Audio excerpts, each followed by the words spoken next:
En Tribu, conectamos el mundo a través de la música que cada persona trae en su interior.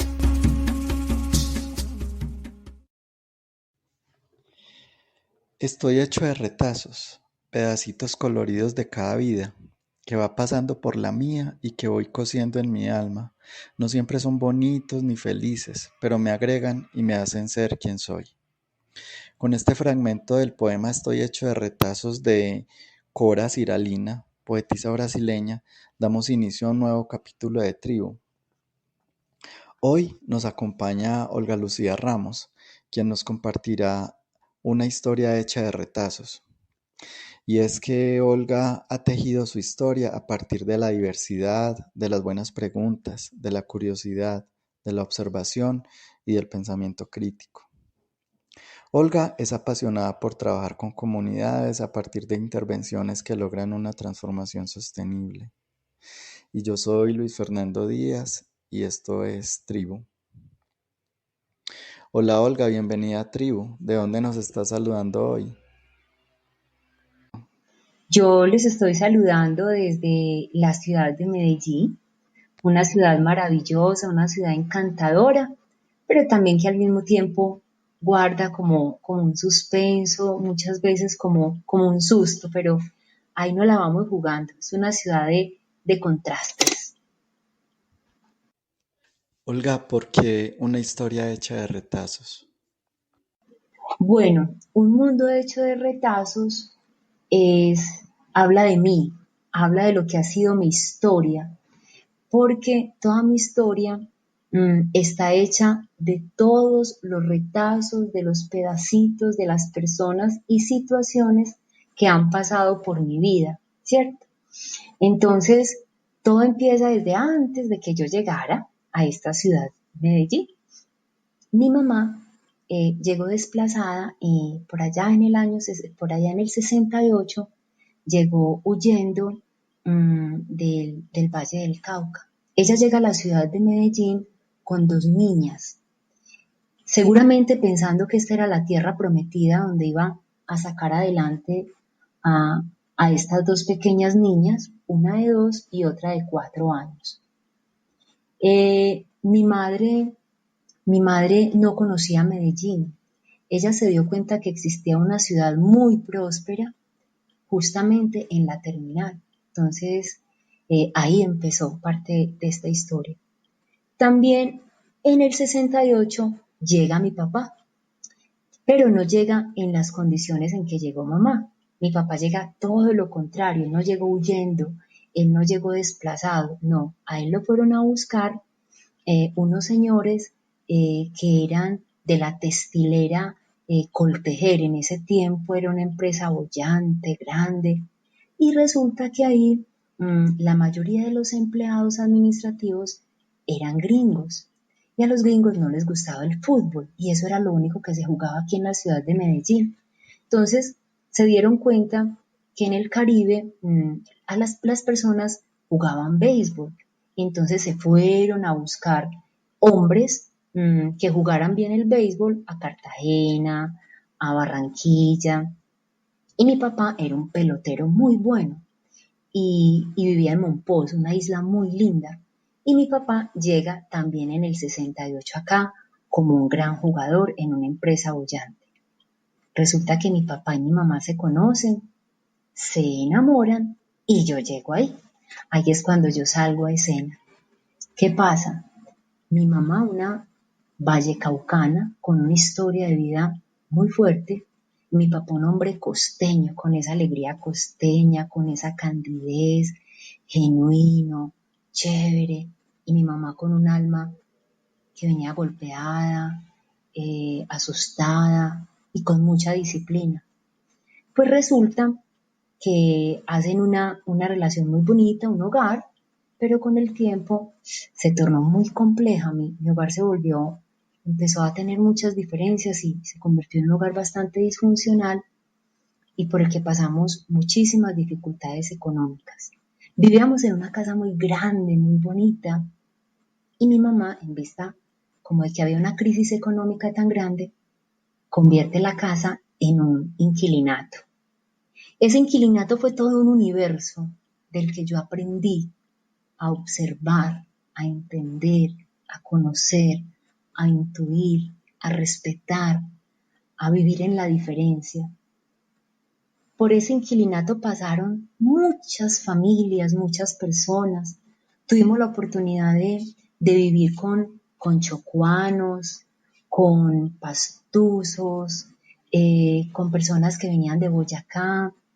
Era un inquilinato en el que habían personas de diferentes oficios, mecánicos, choferes, secretarias, ciclistas, estudiantes de la Universidad de Antioquia, y eran los años 70, la revolución, la música social, Silvio, Pablo. Entonces yo era ahí inmersa en ese mundo.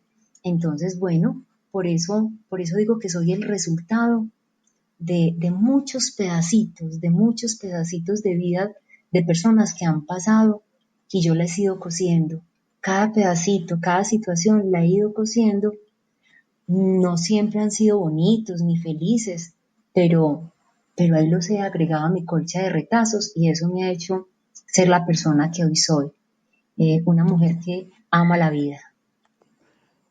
Olga, ¿y cuántos años tenías cuando comenzó tu historia en el inquilinato? ¿Y cuánto tiempo pasaste observando todas esas personas que pasaron por ahí? Bueno, yo recuerdo, yo tenía por ahí unos 4 años, ¿cierto? Entonces mi vida la pasaba entre el inquilinato, que era todo ese universo, y en la guardería. Entonces todo el tiempo estuve rodeada de mucha gente de la que aprendí muchísimas historias, muchísimos saberes, muchas formas de convivencia. Un inquilinato con tantas personas y debíamos compartir un sanitario, una ducha, un lavadero, una cocina, un patio. Y debíamos tener unas reglas muy claras para poder compartir esos espacios. A qué horas nos levantábamos, a qué horas ya se debían apagar las luces, cómo se encendían los radios en ese entonces, porque habían novelas y escuchábamos novelas en los radios, Calimán, cómo se hacía eso de manera que no le interrumpiéramos al otro, al vecino. Y en la guardería éramos más de 100 niños de estrato 1 y 2 en ese entonces, conviviendo y defendiéndonos. Entonces, son miles de personas que han pasado por mi vida y son retacitos que han hecho esto que soy. ¿Y qué valores crees que adquiriste durante ese tiempo y que conservas ahora y que te han servido en tu vida profesional? Bueno, los valores que conservo y que me han hecho salir adelante y que me hacen inmensamente feliz. Uno, aprender a vivir en la diferencia. Porque vengo de una mamá y de un papá que no son de esta ciudad. Y tengo recuerdos de mi infancia donde los vecinos o compañeros del colegio siempre me decían, tu mamá es de otro lugar, tu papá es costeño, los costeños son perezosos, tu mamá es indígena, ¿cierto? Entonces era muy tenaz.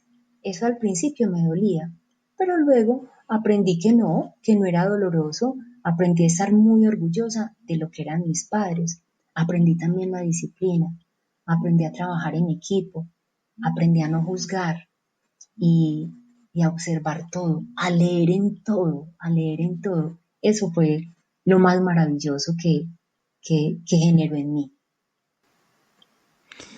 Y podríamos decir que la observación y la curiosidad que es como uno de los elementos que más te sirven ahora como gestora cultural y con el trabajo que desarrollas es como de lo que más usas con los niños y con los jóvenes.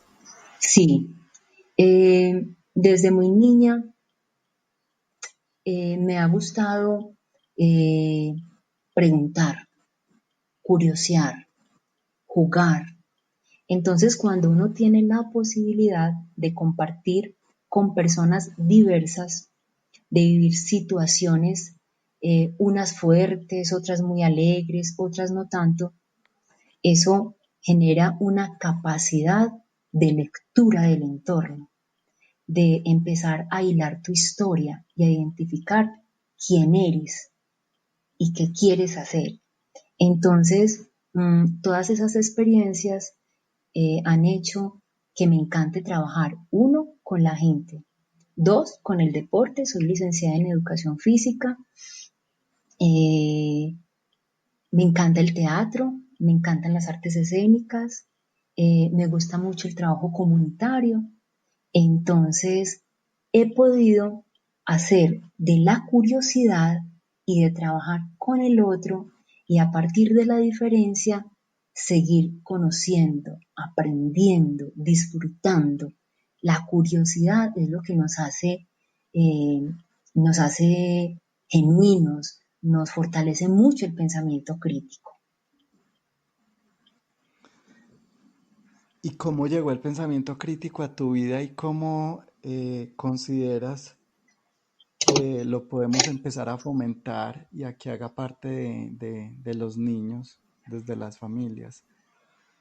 Bueno, el pensamiento crítico llegó a mi vida cuando empecé a analizar y a comprender cada situación y cada persona que pasaba por mi lado, ¿cierto? Y luego la vida me llevó a un trabajo maravilloso.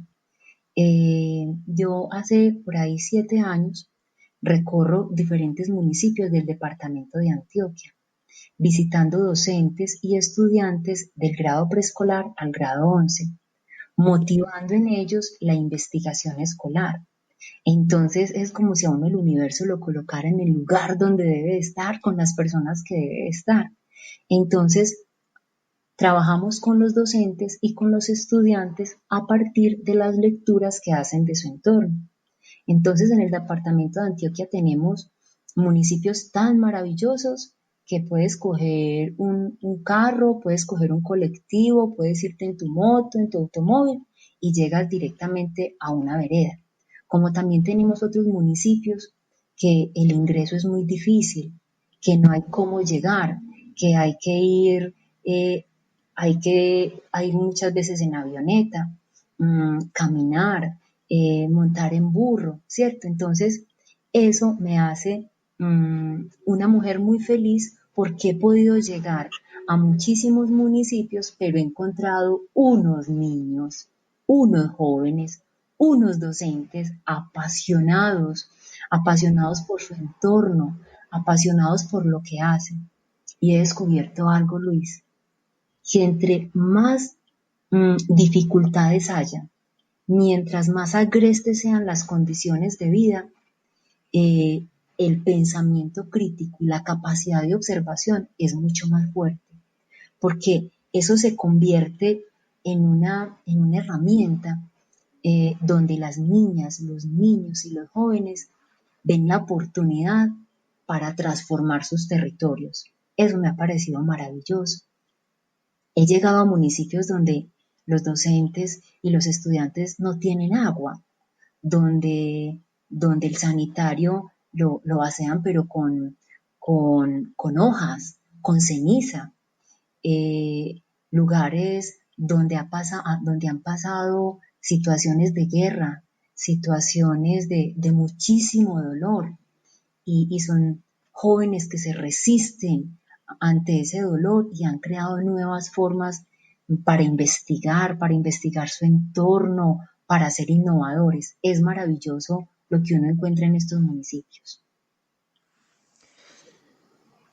¿Cómo podríamos, Olga, para las madres que nos están escuchando, los padres, los maestros, cómo podríamos invitarlos a que fomenten el pensamiento crítico, la observación, la curiosidad y todas esas herramientas que hacen que ellos empiecen a dar soluciones a los desafíos de sus territorios y que de alguna manera no pretendan venirse a las grandes ciudades